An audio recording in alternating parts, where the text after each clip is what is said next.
বন্ধুরা, সেমাই যখন সিদ্ধ হয়ে গেল, এখন আমি দিয়ে দেব চিনি। এখানে কিন্তু আমি অনেক বেশি চিনি নিয়েছি, এত দেব না, অর্ধেকটা চিনি দেব। আপনারা যে যেমন মিষ্টি খাবেন সেই অনুপাতে চিনি দিয়ে নেবেন। আমি এবার একটু ভালো করে নেড়ে দেব। আসলে সেমাই সিদ্ধর আগে যদি আমি চিনিটা দিতাম তাহলে সিদ্ধ হতো না, এই জন্য আমি দুধ দিয়ে সেমাইটা সুন্দর করে সিদ্ধ করে নিয়েছি। এবার আমি চিনি দিয়ে দিলাম। হয়ে গেলে তারপরে আমি এর মধ্যে সব ড্রাই ফ্রুটগুলো দিয়ে দেব। এখন আমি দিয়ে দিচ্ছি কিশমিশ, আর দিয়ে দিচ্ছি সেই বাদামগুলা। সবগুলা বাদাম আমি দিয়ে দেবো। এখন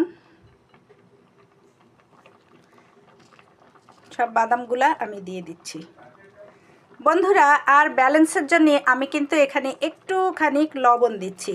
আপনারা যদি না দিতে চান না দেবেন। আমি কিন্তু মিষ্টি জিনিসে একটুখানি লবণ দিই, এতে কিন্তু স্বাদের একটা সুন্দর ব্যালেন্স হয়।